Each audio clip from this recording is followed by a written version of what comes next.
Hello everyone, welcome to our final principle, our 10th principle of Dr. Wayne Dyer's 10 Principles of Manifestation here.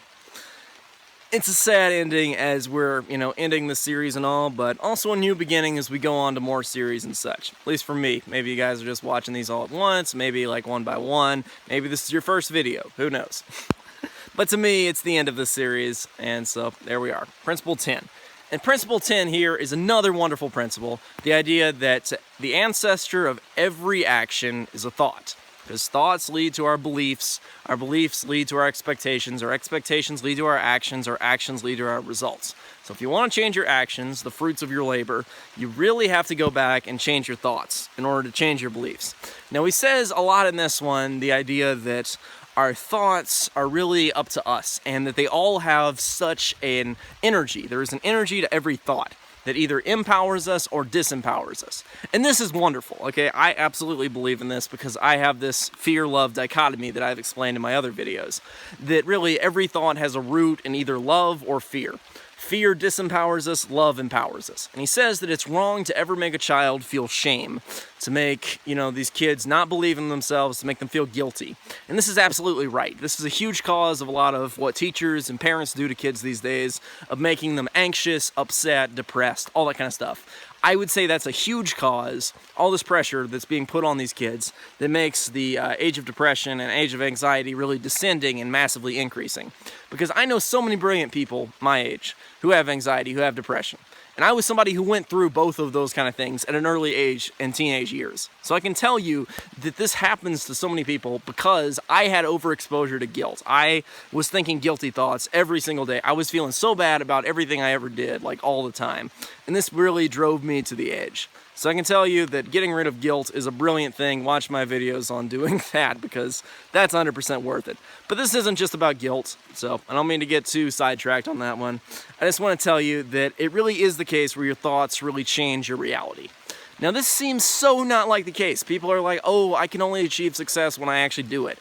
Only when I have a winning formula can I win a bunch of trades. Only when I have this can I do that. But once again, it is a case where you really need to believe it before you can see it, okay? Your subconscious mind is absolutely brilliant. It is a powerhouse. It is better than the best supercomputer in the world. But it is not going to give you great ideas until you start probing around after them, until you start believing. Its nature is in desire and belief, okay? As Napoleon Hill says in Think and Grow Rich, when you believe in yourself, that is when you really have a shot, okay? You have to say, I want, say, like $1 million. I want $1 million. And you already got to believe that you have it. How do you walk different? How do you talk different? What do you do on the day-to-day basis? Are you just working all the time? Or are you now, instead working on passive income, working on investing, learning how to trade the S&P 500 or something? Whatever it is that you do, you got to picture yourself already there, as we talked about in the last video. And the video before that, whose principle this primarily was. But regardless, this principle is amazing, okay? Thoughts really do create our reality in the end because they affect our subconscious mind. Our subconscious mind gives us so much of what we see and feel, okay? If we close our eyes, you will have about 100 thoughts in the next minute. Now, they're subtle to detect, but when you start to get into that alpha brainwave state, you can really start to detect all those thoughts. And you'll notice that a lot of them are just being passed on to you from somewhere outside your awareness. Where could they have come from? Your subconscious mind. Your subconscious mind is giving you all this information all the time based on what you've asked for. So if you're saying, I feel great, I feel powerful, I feel rich, I feel happy, it's going to give you powerful, rich, happy thoughts. If you say, I feel poor, I feel bad, I feel all this kind of negative stuff, it's going to tell you how you can't do things. So we've talked previously in the last video about how you should trust your thoughts.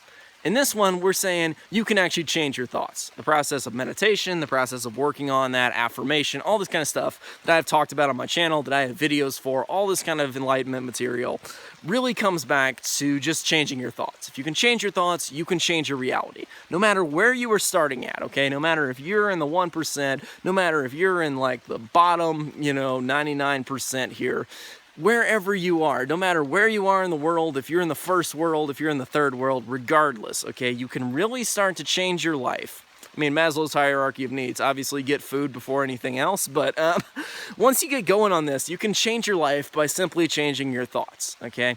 Change your thoughts and you can change your reality. No matter where you are in the world, if you're in the 1%, no matter if you're in the 1%, Now, he ends this by saying he was walking along the beach, I believe, and he encounters this woman who says she's moving to this place. What are the people like? And he asks her what the people are like where she comes from. And she says, oh, they're always pushy, they always want stuff, they're not helpful. And he's like, okay, well, that's what the people are like here. And then he encounters the same woman, like a different woman, you know, same beach, kind of same time, who asks him basically the same question. So he asks her, like, what are the people like where you're from? And she's like, oh, they're kind, they open their homes to you, all that kind of stuff, they're really nice. And he's like, well, that's what you can expect here. When we change our thoughts, when we change our expectations, that really changes a lot of the reality we get to perceive. It's not like our subconscious mind just reaches out and like, okay, I'm just gonna jump into universe 25 here where everything's golden. Okay, it doesn't work that way. At least, like, we don't have any evidence that it could. But we do have evidence that the subconscious mind will better select for experiences. It can see farther down the road than us. It can perceive a lot more opportunity than us. And as we are like the CEO of our company, basically, it's only going to give us the most important things. If we ask for all the bad news, it's going to give us the bad news. If we always are hating on other people, it's going to give us hate. But if we give love to everybody, if we give love to the trees even, if I say, I love this tree, I can get love in return from my subconscious mind. Because when it senses me giving love, it will give me so much more love. The same is true of anything. So when we can picture ourselves building our lives up, being titans of industry, or being at the top, being whatever we want, being the best Zen masters, whatever we can want, okay? Whatever we say, I want this, I want that. Whenever you can say it and say, I want to give to the world in this process. I want to meditate and I want to give that kind of brilliant insight to the world. If you can say that, if you can make it about helping others, see yourself having a great vision, a great achievement that can also help other people, then your subconscious mind, once you desire it and you believe it, will just give you so much power that you can really see all the insights, see all these different things that will help you really do it. Now, it won't necessarily be easy, but once you get going on it, nothing can stop you from flowing on to success. Change your thoughts, you can change your reality. That's about it for part 10 here. This has been a wonderful time with you guys. I have loved doing this series. I will do more series on Dr. Wayne Dyer and other great speakers on this kind of stuff because I love this material and I want to keep doing this basically forever. So, thanks everybody for watching. I will see you guys next time with the next video. Thanks for watching this wonderful series. I hope you can get the great takeaways out of this, and yeah, I'll see you next time. So, I'm out. I'll see you then.